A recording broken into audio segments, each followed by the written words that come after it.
देखिए, सीईटी की परीक्षा 26 और 27 जुलाई को जो आयोजित होनी है, उसके लिए हमने जिला स्तर पर जो है व्यापक तैयारियां अपनी कर ली हैं। और जो पहले के अपेक्षा या तुलना में जो नई चीज़ें हमने की हैं, वो इस बार ये है कि सोनीपत से जाने वाले जो परीक्षार्थी हैं, उनके लिए हमने टोटल 19 पॉइंट्स बनाए हैं, जिसमें से 4 हमारे मेन बस स्टैंड हैं।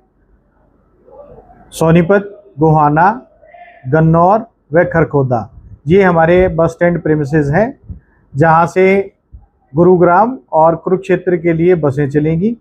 परीक्षार्थियों की गणना करके हमने जो है पर्याप्त संख्या में बसें वहां पे डिप्यूट कर दी हैं।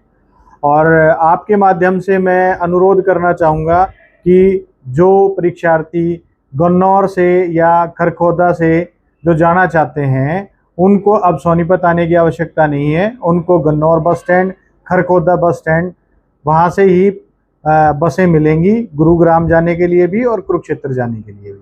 इसके अलावा हमने जो है 15 क्लस्टर ऐसे चिन्हित किए हैं जो कि गांव या कस्बे हैं, और वहाँ से परीक्षार्थी जो हैं वो काफ़ी संख्या में एग्ज़ाम देने के लिए जाने वाले थे। तो उनको हमने डोर स्टेप पे ये फैसिलिटी दी है कि वो अपने गांव से ही अपनी परीक्षा के लिए, चाहे वो कुरुक्षेत्र है चाहे गुरुग्राम है, वहाँ से जो है बस सेवा का लाभ ले सकते हैं।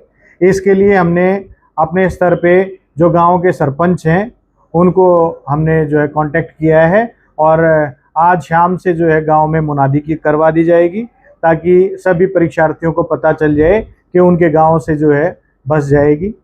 इसके अलावा हमने जो बाहर से परीक्षार्थी आने वाले हैं, भिवानी और पानीपत डिस्ट्रिक्ट, उनके लिए ड्रॉप पॉइंट डीटीआई मुरथल को बनाया है, जहां पर पानीपत व भिवानी की बसें उनको ड्रॉप करेंगी।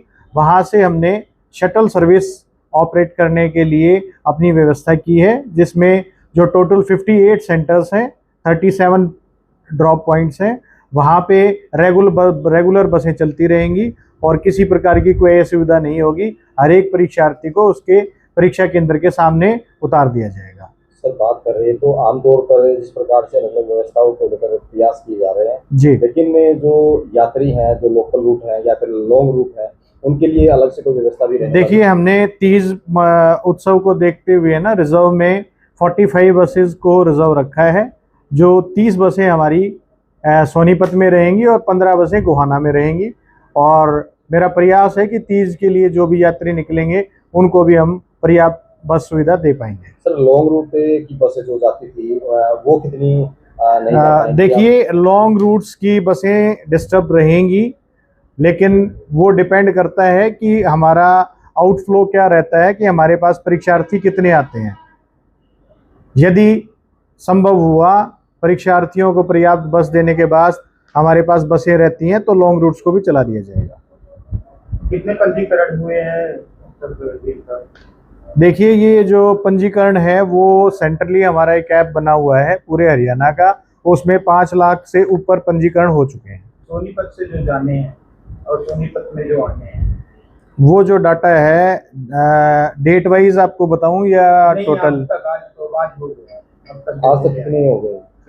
पंजीकरण का नहीं है, लेकिन मेरे पास डाटा है हेडक्वार्टर से जो शेयर किया गया है, वो सोनीपत आने वाले और सोनीपत से जाने वाले, वो दोनों का डाटा मुख्यालय ने मुझे उपलब्ध कराया है, और उस डाटा के आधार पे ही मैंने बस सेवा जो है वो तैयार की।